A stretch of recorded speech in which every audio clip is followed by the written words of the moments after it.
Hello everyone and welcome to today's video. Today I am doing my updated 2026 US Senate elections map prediction for the beginning of the month of October for October 1st. So without further ado, let's get into the video. First things first, I'm going to go over all the states I view as being safe for both the Democrats and Republicans. These are seats that I'm expecting to be won by the party or by the candidate by more than 15%. Of these, first for the Democrats is the state of Oregon. I fully expect Oregon will be a safe Democratic win when everything is said and done. Though it could be around that 15-point margin, I also think Colorado ends up going into the safe Democratic category. New Mexico, I think, will be a little bit more competitive, but I don't think it'll be too much competitive. But I'll also consider this one to be safe to the likely Democrat at this current point in time. The state of Illinois, that is also going to be a safe Democratic seat. Dick Durbin's retiring, but whichever Democrat wins the primary, that will be a safe win for the Democrats. The state of Virginia, like with New Mexico, Mark Warner is going to be a safe Democrat win. Maybe the result ends up falling into likely, but when everything is said and done, fully expect this will be a safe win for the Democrats. Delaware will be a safe Democratic win as well. The state of New Jersey, though the governor's race in 2025 is looking to be very competitive, the Senate race for Cory Booker likely will not be. That should be a safe win for the Democrats. And the last two safe seats for the Democrats are in Rhode Island and Massachusetts. Now, with all the safe Democratic seats, this brings the Democrats up to 43. Republicans still at 31, as I've not done any of their seats yet at this current point in time. Now we're going to go through the seats I expect will be safe for the Republicans. These are all expected to be more than 15-point wins for the GOP, starting with the state of Idaho, Montana, Wyoming, South Dakota, Kansas, Oklahoma, Arkansas, Louisiana, Mississippi. And Louisiana is interesting if the Republican Bill Cassidy does get primaried, but fully expect will be a safe win. Mississippi, Tennessee, Kentucky, West Virginia, Alabama, South Carolina with Lindsey Graham, though it was more competitive in 2020. I think he'll still win there by over 15 points. And also the state of Florida with Ashley Moody, I think will be a 15-point win for the Republicans. So with that, with every state that I'm very confident will be a safe win for the Democrats and Republicans, this puts the Democrats at 43, Republicans are at 46. Now, there are a handful of states that are now going to fall under the likely category. These are seats that I'm very confident are going to go one way or the other, but fall within a 5 to 15% margin of victory when everything is said and done. Now, the first seat is going to be the state of Alaska with Republican incumbent Dan Sullivan. This is really contingent on if former Democrat Congresswoman Mary Peltola decides to run for the U.S. Senate or not. If she does, I think this race could get very competitive. She is reportedly interested in doing it, but has not entered the race yet. So for now, I would leave Alaska as likely Republican, and that's where it currently stands at this point in time. The next state that I have in the likely category is going to be the state of Minnesota. This is going to be Democratic incumbent Tina Smith. She is retiring, so it is an open race. The lieutenant governor, I believe it's Peggy Flanagan, and U.S. Representative Angie Craig are running for this race on the Democratic side, and I expect whichever of them emerges will win this race by 5 to 15% or so in that range come November of 2026. So Minnesota I would also put into the likely Democratic category for right now. The next state that I would put in likely at this current point in time would be the state of Iowa, where Republican incumbent Joni Ernst is not running for re-election. U.S. Representative Ashley Hinson already has the endorsement of President Trump and will likely be the Republican nominee. And when she goes on to do so, I do believe she will win by more than 5 to 15 points. With Ernst in this race, the Senate race looks like it could have potentially become competitive given Ernst's popularity issues, but without Ernst in the race and a new Republican in the race, given how Iowa has trended in recent years, I fully expect Iowa will end up being a likely state that is won for the GOP. Now, the next state that I'm going to put in likely right now is the state of Nebraska. Now, Nebraska is a very special case because at the presidential level, Nebraska is a reliably red Republican state. But at the Senate level, it just had a Senate race in 2026 that actually ended up being very close. And this was Republican Deb Fischer facing off against independent candidate Dan Osborne. Now, what makes this race interesting for 2026 is that Dan Osborne is actually running again. So that could make things very more interesting against the Republican incumbent, Pete Ricketts. Though I do believe that Pete Ricketts is a stronger GOP candidate than Deb Fischer was, that we will see Ricketts win this race by more than 5 points. It still has the potential to become pretty competitive. But Nebraska I would throw into the likely Republican category. Now, next up, the next state that I would put in likely is going to be the state of New Hampshire. Now, New Hampshire is a very interesting state. This race is open due to Gene Shaheen retiring. Chris Pappas, the 1st District Representative, will be the Democratic nominee. Now, for the Republicans, for a while now, it's looked like that former Massachusetts Senator and nominee for Senate in New Hampshire in 2014, Scott Brown, was going to be the nominee. However, former U.S. Senator John Sununu, who lost to Shaheen in 2008, has expressed interest in running for this race, and the recent reports are suggesting that he will enter this race. So if he does enter the race, I do actually think New Hampshire goes down into that lean Democratic category, as the early polls between Pappas and Sununu have showed a very close race. But without Sununu currently in the race at the time of recording this race, I'm leaving New Hampshire in the likely category of 5 to 15 points at this current point in time. But over the next month or so, as we wait for that Sununu news, certainly could be watching this race getting a lot closer. So New Hampshire goes likely for the Democrats. Now, the last state that I currently have as likely is the state of Texas. Texas, this is going to be one of the likely Republican category. This is a very fascinating race, where John Cornyn, the incumbent senator, is facing a primary challenge from Ken Paxton, the Attorney General, and potentially from U.S. Representative Wesley Hunt as well. Now, Texas is interesting because the Democrats are also running two well-known candidates in the state, Colin Allred and James Tallarico, both of which would be pretty formidable in the general election. Now, what could make this race very competitive is if Ken Paxton defeats John Cornyn in the Republican primary. The early polling has shown that Paxton does weaker in the general election than John Cornyn does. So that could potentially make this race more competitive and maybe even potentially fall under 5 points. But for now, I think we see Texas continue to be over 5 points, but a very important one to monitor for 2026.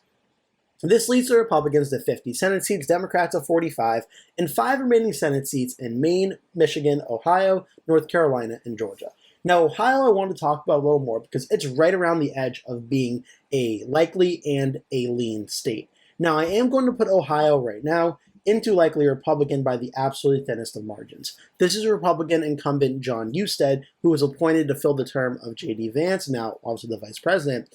He'll be facing off against former U.S. Senator Sherrod Brown, who Sherrod Brown is a political force in the state of Ohio, despite the fact that he just lost his re-election bid in 2024. He only lost it to Bernie Moreno by 3.6%, getting 46.47% of the vote. On the presidential level, President Trump defeated Kamala Harris by 11.2% at the presidential level. So Brown was able to outperform by roughly 8 points or so. Now, the difference in this race compared to the one that we just went over is that this race is also taking place with a Republican incumbent, not where Sherrod Brown is the incumbent. And John Husted, all things considered in the early polling thus far, is a stronger candidate than Bernie Moreno was, which gives him a little bit of an added boost. But I do still think, given 2026 is expected to be a more Democratic favorable year, we'll have to wait and see how that all goes, but that's what the historical expectations are. That means that Sherrod Brown, at very least, should have a fighting chance in the state of Ohio, even though it's trended a lot to the Republicans in recent years. So I'm giving it narrowly in the likely Republican category, just over that 5% margin. Now we're on to the 4 main battleground states for 2026 at this current point in time. Again, Ohio and New Hampshire, I think you could include in there, maybe Texas as well, but I think these are the main 4 battleground states. Maine, Michigan, North Carolina, and Georgia. Starting with Maine, this is going to be Republican incumbent Senator Susan Collins, and right now all eyes are on the governor of Maine, Janet Mills, if she is going to run for Senate or not. The reports in recent weeks have suggested that she will be entering this race, but has not made an official decision yet. And if that happens, we will have 2 very well-known marquee figures in the state of Maine facing off in a very, very close race. Now, for right now, for Susan Collins going up against any other Democrats not named Janet Mills, this race could be very close. But I do think if it's Graham Plattner or another Democrat in the state of Maine, I think Susan Collins narrowly holds on and wins re-election in the lean Republican category as of today. If it were Janet Mills in the race, having the pedigree of being the governor of the state of Maine, I actually think we see this race flip, where Janet Mills narrowly defeats Susan Collins in this race by under 1 point, needing ranked choice voting to break the tie. Whereas in this current scenario, I think Susan Collins holds on, may still need ranked choice voting, but I think it starts out in the lean Republican category for Collins at this current moment in time. Now, in Michigan, this is going to be an open race as Gary Peters, the Democratic incumbent, is not running for re-election. 3 Democrats are running. on their side, Abdul Sayed, Mallory McMorrow, and Haley Stevens, all of which are in a very competitive Democratic primary, so that's going to have to sort itself out first. On the Republican side, Mike Rogers, the nominee from 2024, is running again after a very close race in which he lost by under 1 point in 2024. Now, Rogers may have a stronger chance this time around due to the fact he will not be facing a competitive Republican primary and has all of the Michigan GOP backed up behind him. But at the same time, without President Trump at the top of the ticket to drive voter turnout, Republican turnout in Michigan could be lower in 2026, and that ultimately, I think, leads to Democrats winning the state of Michigan by a lean Democratic margin of a little bit over 1 point at this current moment in time. So that's the state of Michigan. Now we come down to the state of North Carolina, where this is Republican incumbent Tom Tillis. He is not running for re-election. It is an open race. Now, the Republican RNC former chair, Michael Whatley, already has the endorsement of President Trump. He will be the Republican nominee. Whereas on the Democratic side, the former governor of North Carolina, Roy Cooper, is running in this race, and he'll be the Democratic nominee. And this is going to be one of the most close and most expensive races in U.S. history for the Senate races for 2026. A marquee name in the state, Roy Cooper has won tough election in 2016 and 2020 in his two governor bids, and is trying to do so again at the Senate level. I've detailed this race in a lot of very important videos of how Roy Cooper could do and how past governors running for Senate could do. Typically, governors have a tough time running for Senate, but usually it's in states that are much more at a disadvantage to their political party. North Carolina is a 50-50 swing state, essentially, and that gives Roy Cooper a much stronger fighting chance, kind of on par with what we saw Rick Scott do in Florida in the 2018 Senate race. So for right now, I think Cooper and Whatley ends up being a very close race, but Roy Cooper ends up narrowly eking out a win by under 1 point in a very close Senate race, marking the first time since, I believe, 2008 that the Democrats won a Senate seat in the state of North Carolina. And lastly, we have the state of Georgia. Democratic incumbent Jon Ossoff is running for re-election and will be facing off against one of the Republican contenders right now of either Mike Collins, Buddy Carter, or Derek Dooley. Now, President Trump has not weighed in yet on this Republican primary, so that's still up in the air. Governor Brian Kemp has endorsed Derek Dooley. However, the early polling, though it does show a competitive primary, that Mike Collins is leading over Carter and Dooley at this current point in time. As for the general election, the polling has been pretty close in a lot of recent polls, but Jon Ossoff has shown to have a steady lead of a few points over Collins, Carter, and Dooley. So much so that I think this race may end up going to a runoff, but I do think we see Jon Ossoff win re-election in the lean Democratic category over 1 point, but under 5. So right now, for the month of October, the beginning October 1st, I have the Republicans winning 52 Senate seats, Democrats winning 48, with the main close calls being in Georgia, North Carolina, Michigan, and Maine, and just outside of that margin in New Hampshire and in Ohio. I hope you enjoyed this video. Make sure to hit like and subscribe to my channel if you did. I post at least one new video every day going over the recent election news and election predictions and such that you're not going to want to miss. Thank you so much for watching. Hope to see you in a future video.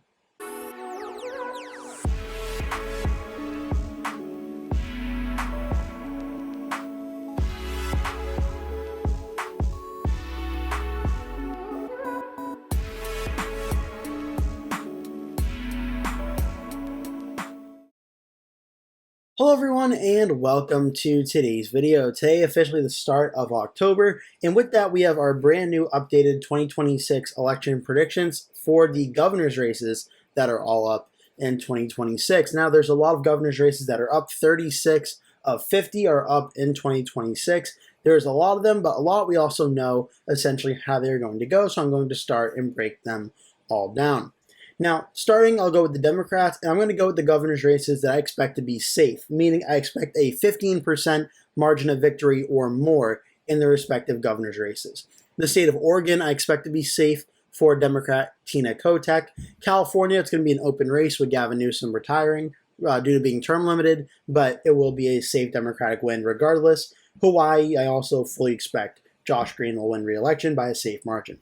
Colorado, it's going to be an open race with Jared Polis being term limited, but with Senator Michael Bennet running for this race, I don't think it's going to be much of a competition. Safe for the Democrats in Colorado. In Illinois, J.B. Pritzker is running again. I fully expect this will be a 15-point safe win for the Democrats. Now for the state of Maryland, Governor Wes Moore is up for re-election. I expect this will be over 15 points as well. The state of Pennsylvania, I previously would have this as likely for the Democrats with Josh Shapiro, but a recent poll showed Shapiro leading by around 17 points in the race. So for now, I'm going to add Pennsylvania into the safe Democratic category for Josh Shapiro.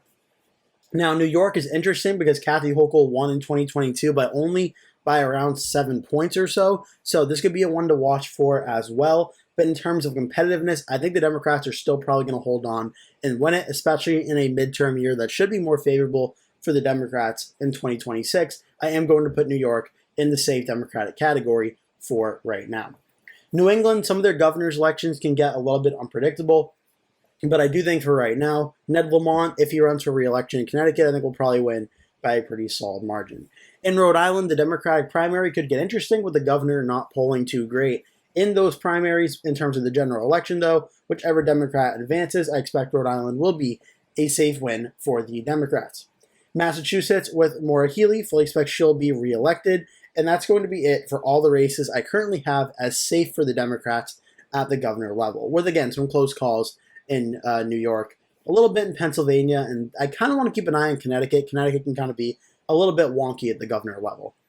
So this puts Democrats at 11 states that I am very confident are going to be safe for the Democrats. Now, the Republicans also have a lot of states that I think will be safe for them as well, including the states of Idaho, Wyoming, South Dakota, Nebraska, Oklahoma I expect will be safe, Arkansas, Tennessee, Alabama, South Carolina. There's a very competitive primary underway there, but I fully expect it will end up being a safe win. Florida, kind of like New York, could be more competitive, but given how the state has trended, I think we're going to see Florida go 15 points or more for Byron Donalds or potentially Casey DeSantis if she decides to enter the race as well. But I expect Florida will be a safe win for the Republicans there.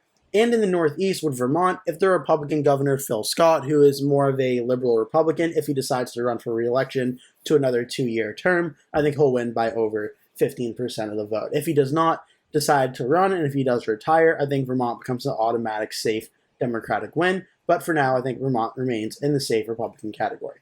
And that's going to be it for all the safe GOP states. So with that, 11 Democratic wins, 11 Republican wins at the governor level, all 15 points or more. Now we're going to get into the races that are going to be a little bit more competitive that I have in the 5 to 15% margin of victory window. Now the first one I'm going to look at is the state of Texas. Texas, I don't think it's going to be all that competitive with Governor Greg Abbott seeking another term. The Democrats do have a potential long bench of candidates that could run, including potentially Beto O'Rourke, who I do believe ran last time against Greg Abbott, but I think Abbott's going to hold on and probably win by over double digits, but I don't think it'll be over 15 points. So for now, I think Texas will end up being a likely Republican win. Now, close to Texas as well, I think the state of Kansas, which is currently held by Democratic Governor Laura Kelly. She won 2 very close elections in 2018 and 2022. She is term limited and cannot run again, and I think the Republicans are going to flip the Kansas governor seat from blue to red and do so by more than 5 points. That could be a potential interesting one to watch for, but I think the Republicans should probably win Kansas without a strong Democrat like Laura Kelly running. Should not really be too much of a problem there. New Mexico, the current Democratic governor, is term limited, so there is a competitive race going underway there on the primary side of things. But given the election history of the state of New Mexico, I fully expect whichever Democrat emerges, we're going to see New Mexico vote by more than 5 points, but under 15 for the Democrat in that race. Now up to the state of Minnesota, Tim Walz, the former VP nominee of Kamala Harris, announced a few days ago he will be running for re-election as well.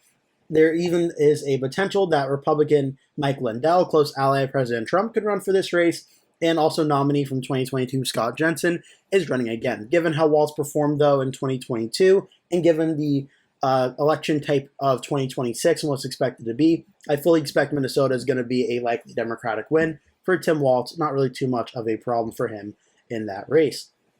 Now we can move to the state of New Hampshire. New Hampshire, this is Republican Governor Kelly Ayotte.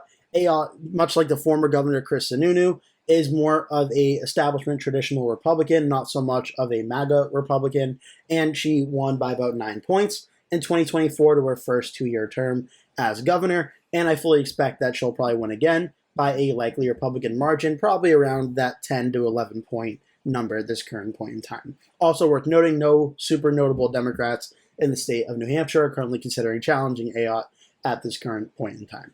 Right next door to New Hampshire, we have the state of Maine, where Democratic Governor Janet Mills is term limited, so there's a competitive race underway on the Democratic and Republican side, with several Democrats running in the state. Also worth noting, I believe the cousin of the Bush family of President George W. Bush, Jonathan Bush, is considering a run as well. So there could be a potential for a very competitive governor's race in the state of Maine with the name Bush on the Republican side and a lot of money being spent. So I do think this race could potentially get competitive, but I do think Maine will ultimately end up electing a Democratic governor by over 5 points, under 15, though certainly an important one to watch.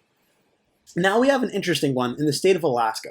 Alaska right now, the Democratic candidate, I believe his name is Tom Begich, who is related, I believe, an uncle of the ambassador or the representative now, Nick Begich. He's running as the Democratic candidate, and he enters the race with the assumption that former Congresswoman Mary Peltola will not be running for governor. Now, this race, if Peltola were to run for governor, I think really could potentially get very close and maybe even could flip for the Democrats. Without Peltola in this race, though, I think governor elections in Alaska have proven to be pretty competitive, and I think it will be competitive really no matter what, especially with ranked choice voting, like with Maine being in effect here. But I do think Alaska, when everything is said and done, will elect a Republican governor, potentially the Lieutenant Governor Nancy Dahlstrom, by around 5 to 15 points. Whether ranked choice voting needs to be used or not, we'll have to wait and see.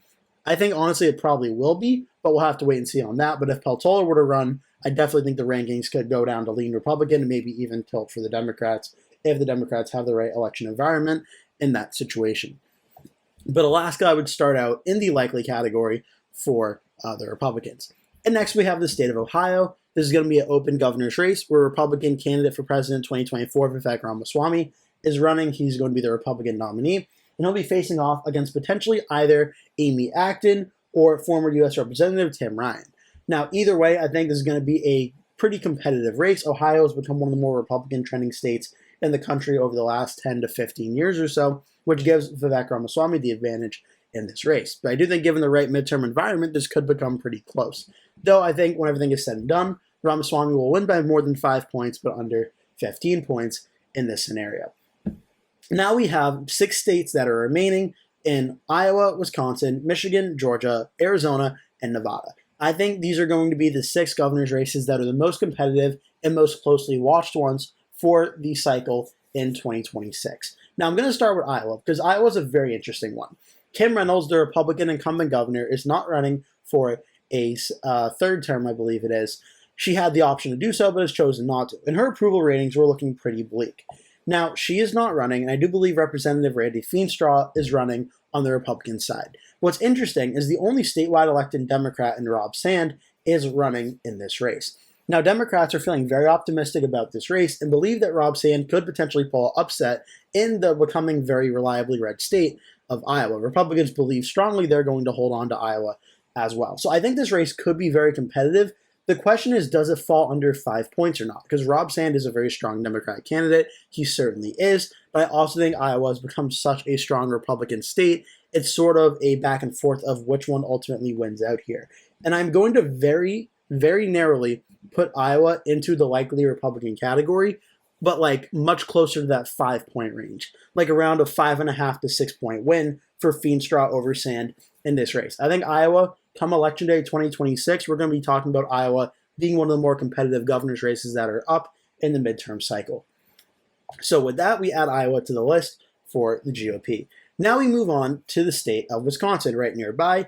This is Democrat Governor Tony Evers. He is term limited and cannot, or he is term limited in the sense that he is retiring. He could seek a third term if he wanted to, but he chose not to, so he's not term limited. He is just choosing to retire. The Democratic race is currently wide open for who the Democrat could be. I believe the Lieutenant Governor, Sarah Rodriguez, is running in the race, but there are a lot of Democrats that could potentially run, though she is the probable favorite to be the Democratic candidate right now. On the Republican side, U.S. Representative Tom Tiffany is the most notable Republican running, and given how close Wisconsin has been in recent elections at the presidential, governor, and Senate level, this is going to be one of the closest races in all of the United States. With the presidential election being decided by under 1.3 elections in a row now, and the Senate races being around that 1 point or margin or under, I'm fully expecting a very, very close governor's race unfolding in the state of Wisconsin. Now, I think Tom Tiffany is a great candidate for the Republicans to run and may be able to do very well in the state of Wisconsin. But given the election environment that I am expecting of 2026, and the recent polls show around a 3.5-point lead for the Democrats at the generic ballot level, I think we ultimately see Wisconsin getting very, very close, but one where the Democrats end up winning by around that 1-point margin. So I'm putting it in tilt Democrat right around that 1 point or under margin. I think it's going to be super close, but I think the Democrats nearly end up winning that one. Now we have the state of Michigan, where Michigan's an interesting state because when Donald Trump is at the top of the ticket, Republican turnout in the state is super high, and it looks like Republicans either can and have won this state or come very close in the case of the Senate race in 2024. Whereas in the 2022 governor's race, Gretchen Whitmer won re-election by more than 10 points. So this is going to be an interesting race from that standpoint of can Republicans in Michigan turn out when Donald Trump is not at the top of the ticket, helping them boost turnout. It should also be worth noting this is an open race with Whitmer being term limited, and independent mayor of Detroit, Mike Duggan, is running as independent in this race and getting a large percentage of support in the state of Michigan. So Jocelyn Benson, the lieutenant governor, is like the likely Democratic candidate. On the Republican side, U.S. Representative John James is a likely GOP candidate, and Mike Duggan is running as an independent right now, setting up for a very, very close race with a very high percentage of third-party vote for Duggan. Ultimately, what this leads to is a very close race where a handful of like a few hundreds to a few thousands of votes is going to decide who wins and who loses. But again, given the midterm election environment and the Republicans' track record when Donald Trump is not at the top of the ticket, right now I currently have Michigan as a 1.5-point victory for the Democrats in this governor's race in a very, very close and hard-fought battle in the state of Michigan.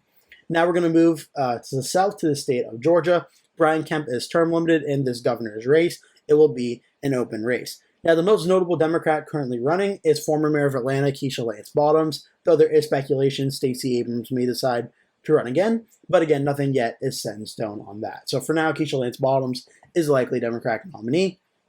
On the Republican side, Lieutenant Governor Burt Jones is running, and he has the endorsement already of President Trump. That certainly gives him a very big leg up in the Republican primary. Attorney General Chris Carr is also running, and Secretary of State Brad Raffensperger. So this could be an interesting Republican primary underway that could get competitive, as well as something to watch for. As for the general election, I think this is going to be very, very close, coinciding also with the Senate race as well with John Ossoff. I think this is going to be a super close race that I would not be shocked one bit if we have to go to a January runoff election to ultimately decide who ends up winning. For right now, though, I think Georgia sticks with the Republican identity at the state level and narrowly elects another Republican governor in the lean Republican category of around that 1.5 to 2-point margin, similar margins to what Michigan ended up being, but for the GOP in this scenario. Now we're going to move out west for our last two governors' races in Nevada and Arizona. And I'll start with Nevada, because Nevada is, I think, a little bit going under the radar right now of how competitive this race truly can be. Because Republican Joe Lombardo won the seat in 2022 from Democratic Governor Steve Sisolak. Now, Sisolak, for his own right, is reportedly considering another run for governor in 2026. Now, if he does, this could make this race very interesting as well. But also worth noting, the Attorney General of the state of Nevada, Democrat Aaron Ford, is running in this race. Now, this one's, I think, particularly interesting because there's a problem happening in Nevada that's not really being talked about too much at the national news level. And that is the unemployment rate in Las Vegas and in Clark County is actually going up a pretty considerable amount. And obviously, Las Vegas, one of the largest cities in Nevada, obviously, but also in the U.S., is very big. The tourism industry is very big there. And if unemployment is going up and the prices of everything is going up, that's going to hurt the city a lot. And that certainly is. And when something like that happens, what usually happens in regard? Well, usually whoever the incumbent governor is or incumbent politicians usually get a lot of that wrath. So seeing as Lombardo's the incumbent governor, that could potentially hurt his re-election chances, at very least a little bit, in the upcoming race. Now, obviously, the economy is a very big role for elections like midterm elections as well, so that could potentially be something to watch for. Now, that being said, I do still think Joe Lombardo is the favorite to win this race right now, though I do think him and Aaron Ford could be in for a very tough fight. So much so that I think Joe Lombardo wins re-election, and I think he does so around that 2-point margin as well, or in the lean Republican category. Now we have the state of Arizona, where I think this is potentially the most fascinating governor's race in the country for 2026. Democratic Governor Katie Hobbs got elected in 2022 against the Republican Kari Lake by under 1% of the vote, in what's become typical for Arizona of several days to weeks of votes being counted and waiting to see how it all goes, became a very, very close margin where Katie Hobbs barely won. Now, she is probably the most endangered Democratic governor outside of Laura Kelly, who cannot run for another term in the 2026 midterms. She'll be facing off, in all likelihood, against Republican Andy Biggs or Karen Taylor Robson, who both have the co-endorsement of Donald Trump. Now, you may, again, as I mentioned, Katie Hobbs won in 2022, facing off against Kari Lake, a Republican that is very friendly to President Trump in the Make America Great Again movement.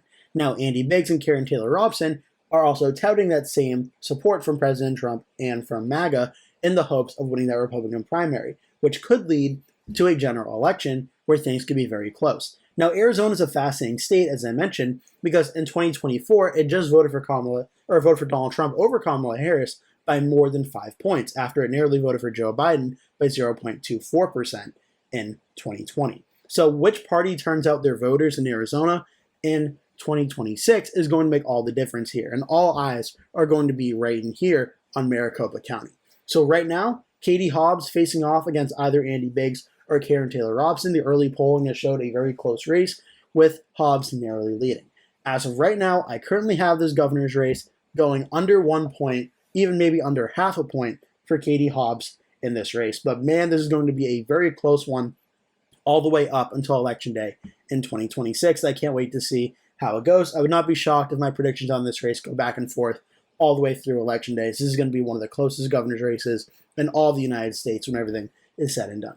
So with that, I think it's actually a very competitive governor election cycle. Democrats end up winning 17 governor's races. Republicans end up winning 19 in a very hard fought, tough election.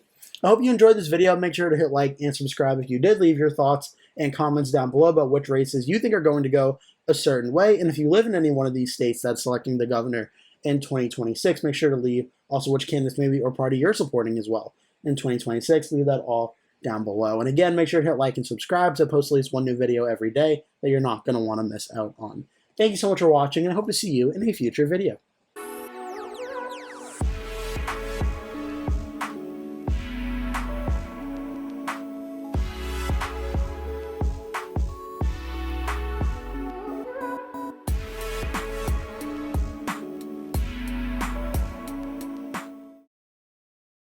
Hello everyone and welcome to today's video. Today we're looking at the 2026 US House elections and going through the map and what are the key current races to watch for 2026. I'm going to try and do a little bit of a quicker prediction type video than usual for this one, where the House races in the past have gone on for like 25-30 minutes or so. I want to try and speed this one up a little bit. This may not be a super in-depth prediction, but I want to give you just an updated look of where things stand.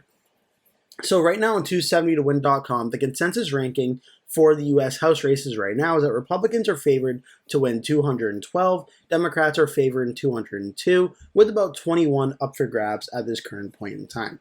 Now, just to give you an idea, in 2024, the most recent elections we had, Republicans won 220 House seats, Democrats won 215, with 218 being the magic number to win a majority. So Republicans have the majority in the House by about 3 seats.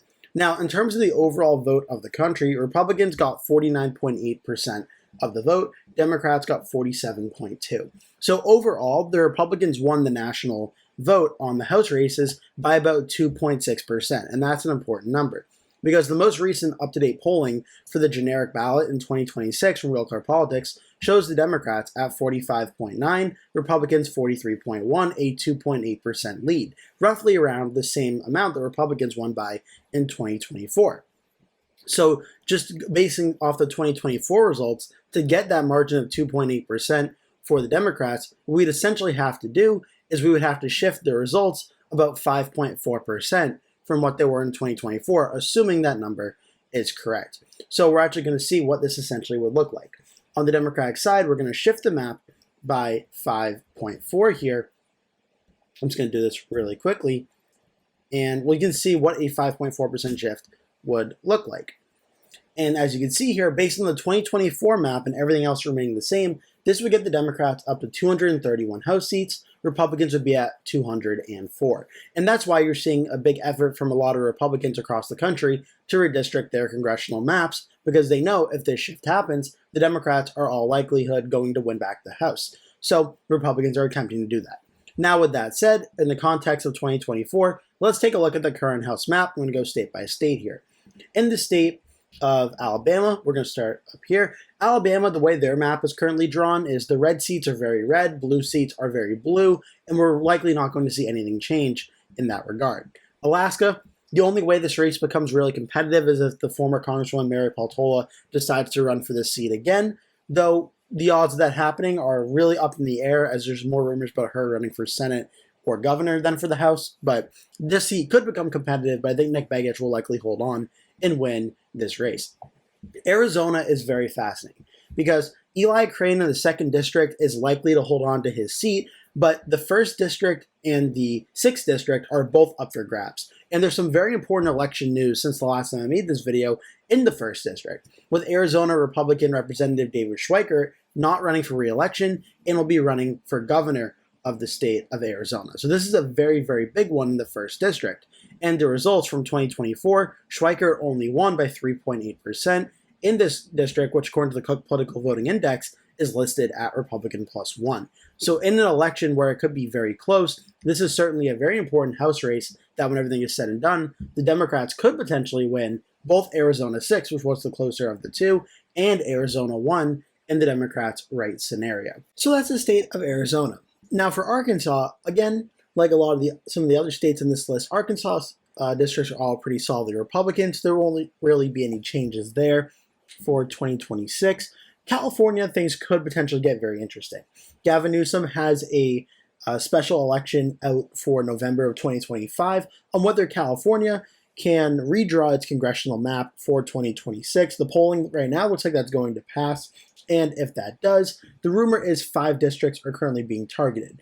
First things first, the competitive districts of California 13 with Adam Gray and California 45 with Derek Tran would both remain solidly blue. And then the districts being targeted, the rumors are California 22 with David Valadao, California 40 with Young Kim, California 41 with Ken Calvert, and then one of the more solidly red counties like Darrell Ice's district being the main targets at this current point in time. If the map were to go through and the Democrats are able to win these districts, this would bring the California House map up to about 210 for the Democrats. There's also some possibility that California 3 could be redrawn as well. But for now, we'll leave it at 210 to 208.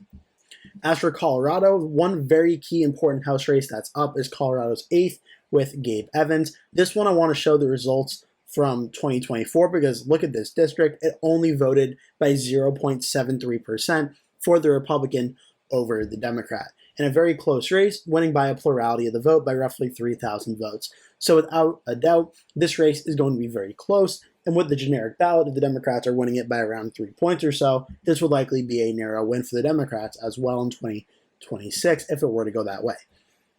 Connecticut, the only House race that would be competitive is the 5th district, but again, that's probably going to remain for the Democrats. Delaware, only district at large will be safe. Florida's an interesting one to watch for. Governor DeSantis has said he wants to redraw the state's congressional map as well and believes there could potentially be 5 seats as well that the GOP could target if that were to go through. The early reports are that districts like, firstly, Jared Moskowitz's Florida 23 could be a target. The Florida 14 with Kathy Castor could be a target. Then maybe Florida 9. And then one of Florida 20 or 22, 25, or 24 could be redrawn as well. For now, I'm just going to leave Florida the way it is and not touch it until we get more information on that going forward. But that could be potentially some GOP seats out of the state of Florida. And Georgia, fully expect to stay with the way that it currently is. Hawaii will remain. Idaho will remain. Illinois, J.B. Pritzker at times has said he could try and redraw the map to make it even more gerrymandered than it already is. But for now, we're going to leave it as is on this one. Indiana, GOP is hoping to redraw this map to get the Indiana 1st District out of the Democrat Frank Mervyn. So that could be a potential flip as well. That could happen. President Trump reportedly made a lot of progress on getting Indiana to do this. Let's just say for the hypothetical argument that Trump and the Republicans are able to do that.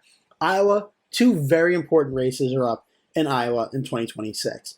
in Marinette Miller Meek's 1st District in Iowa 1 and Zach Nunn's district in Iowa 3. Now, in 2024, these two races were very close. Miller Meeks only winning by 0.19% in 2024. Zach Nunn winning by 3.8%.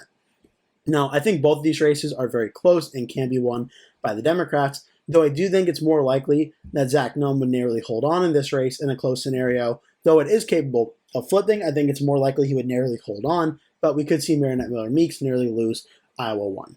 Though again, in the right scenario, I think we could see Iowa 3 flip to the Dems as well, but I think around a 3-point generic ballot number, I think we'd see Zach Nunn barely hold on and win that race. Now for Kansas, the reports are Republicans are trying to redraw the congressional map to draw out the 3rd district. For now, I'm going to leave it as is until we have more concrete situation or evidence of that happening. Kentucky's map's going to really remain the way it is.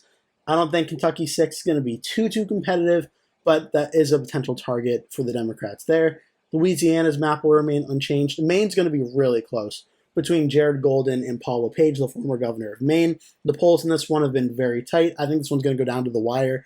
And I actually think this is one where it may break with the national trend of the country due to the fact that Paul LePage is a very strong candidate for this 2nd district. I did see a commenter left on a prior video. Paul LePage won the 2nd district in all of his governor's races, even the one where he lost to Janet Mills back in 2022. I think this will be a very close race, but I do ultimately think this one does nearly flip to the GOP in 2026 in a very, very close race. Maryland, I think it remains the way it is. The 1st district could be redrawn, but I think that one stays the way it is. Massachusetts, all of them remaining in the Democratic category, will continue. Michigan has 2 very close ones in the 7th district with Tom Barrett and the 10th with John James. Both of them are very close and can be very close. Right now, my updated prediction for this one would be Michigan 10 narrowly stays red, whereas Michigan 7 narrowly flips back to the Democrats in the current way the polling is going for this race in the generic ballot. Minnesota, the only competitive district is Minnesota 2, now that Andrew Craig is retiring. But then again, with a 3-point generic ballot number, I think we see Minnesota 2 remain on the Democratic side. Mississippi will remain the way it is. Missouri's interesting because they did pass a new state map into law, which redraws the 5th district out and flips it towards the Democrats or towards the Republicans. Now, the Democrats are trying to set up legal challenges to this map, and they're relatively optimistic they'll stop this map from at very least getting passed before the 2026 elections. They may put it on the ballot for 2026, so it'll have to go through the midterm cycle before that happens. But for now, the map has been signed into law, so I am going to leave it in the Republican category, but just know there is a real possibility this map could get at very least shut down before the 2026 midterm cycle. Montana, both the 1st and 2nd district, I expect will stay in the GOP's hands. Nebraska, the 2nd district, unless the map gets redrawn here, the 2nd district is one of the most closely watched races with Don Bacon, the Republican, retiring. As of right now, if the map does not get redrawn, I do expect the Democrats to nearly win that 2nd Omaha-based district. In Nevada, 1 solid Republican district, 1 pretty solid Democratic district in the 4th, and then Nevada 3 being the only real competitive district with Susie Lee, but still I expect in this scenario for the Democrats to win there. New Hampshire, the 2nd district and the 1st district. Again, there's been some rumblings of the Trump administration trying to get Governor Ayotte to redraw the map. Ayotte's been adamant that she will not be doing so for 2026. Based on the current composition, I think we see both districts continue to remain in the Democratic side. New Jersey, the only district that's up that's I expect to be really competitive is New Jersey 7. New Jersey 9 could potentially be close as well, but I think in this scenario, the Democrats would hold it. New Jersey 7 with Tom Keene, though, he did win it by a pretty decent margin in 2024, winning it by 5.4%. I think, again, this one could get very close, but I think ultimately we see Keene hold on and win a narrow race in New Jersey 7 in this one. New Mexico, the competitive district that's up is New Mexico 2, and this one back in 2024 was a 4.2% win for the Democrat Vasquez, and I think we see another Democrat hold on and win this race. Now for New York, again, there's been some rumblings of possible redistricting, but the way the map is currently going, I think the only district we see for sure go blue on the current map is New York 5, though I think we definitely could see a potential scenario here where Mike Lawler's 17th district could get very competitive and, given the right election environment, possibly even flip to the Democrats in the right scenario. I think Lawler's narrowly favored to hold on and win it right now, but that one certainly could potentially be at risk of flipping for the GOP and the Democrats in that one. North Carolina, unless the map gets redrawn, I think Don Davis nearly holds on and wins his very close House map there. North Dakota at large stays red. Ohio is really interesting because the GOP in the state of Ohio wants to redraw their map. Sounds like they're going to do it. There's not really been much news happening on it so far. The rumor of the redraw was that Republicans would be flipping Ohio 13, Ohio 9, and Ohio 1 in a possible redraw. The latest I've heard, that's still probably going to happen, but nothing has been concrete set in stone yet. But Ohio kind of started the whole redistricting conversation, so for now I'm just going to leave it the way that's supposed to be, but we'll see how that all goes. Oklahoma remains all the districts red.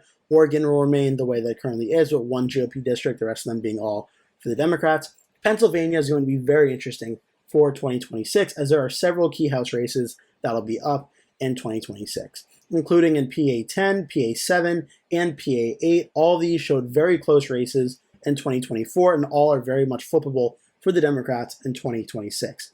PA 10 only voted for Scott Perry by 1.3%.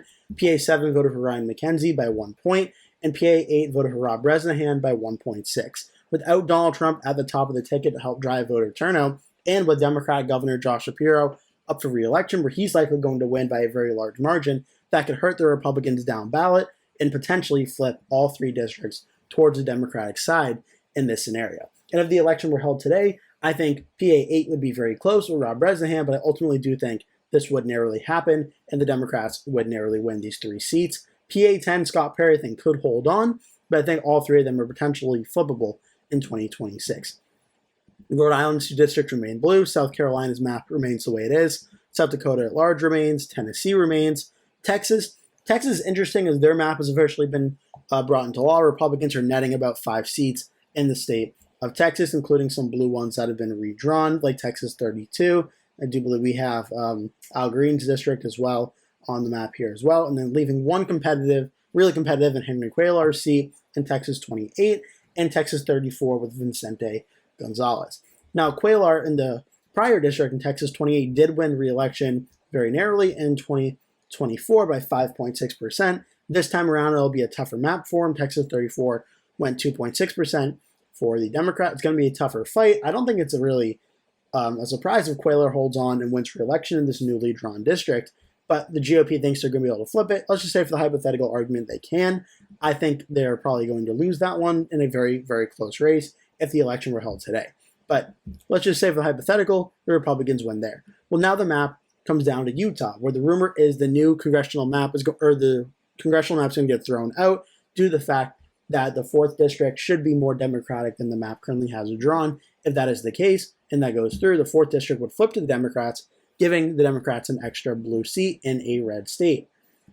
Also worth noting, actually, that the Salt Lake City area, which the 4th district represents, is also one of the more blue trending areas in the state of Utah in the United States as well. Vermont will remain the blue it is. Virginia is going to be very interesting. We know that the 7th district, which is held by Eugene Vidman, is leaning Democrat. That'll probably remain the way it is. Virginia, too, could be very close with Jen Kiggans, who won this race back in 2022. She just won in 2024 by 3.8%. In 2022, she won against the incumbent by 3.4%. Back in 2020, when the map was previously drawn a little bit differently, the Democrat was winning it by 5.7. So this is going to be a very interesting race to watch for in this race. Early interpretations of this one is that I actually think Kiggans holds on here and narrowly wins it, but this could be one the Democrats flip as well on election night, and it will happen early on in the night as well, and that may be an indicator of how things are going.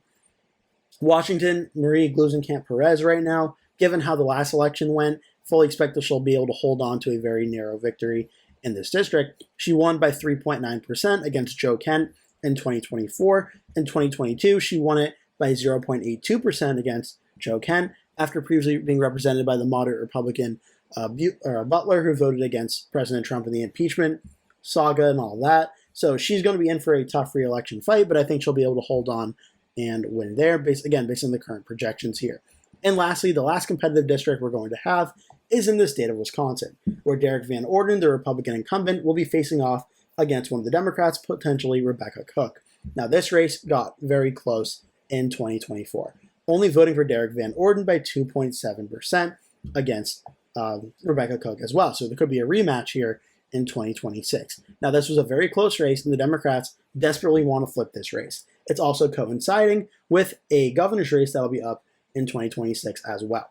Now, Van Orden won by 2.7%, with Donald Trump help drive out turnout. Can the Republican Derek Van Orden hold on and win here? I think he definitely could. But in a midterm election environment with the Democrats winning the House, can the Democrats flip the 3rd district? And without Donald Trump to drive out Republican voters, can it finally flip blue? And based on this video and the way the predictions are currently looking, right now I would have the House right around almost an exact mirror of how it is today. Democrats around 219, Republicans 216. Democrats would have about a 2-seat House majority.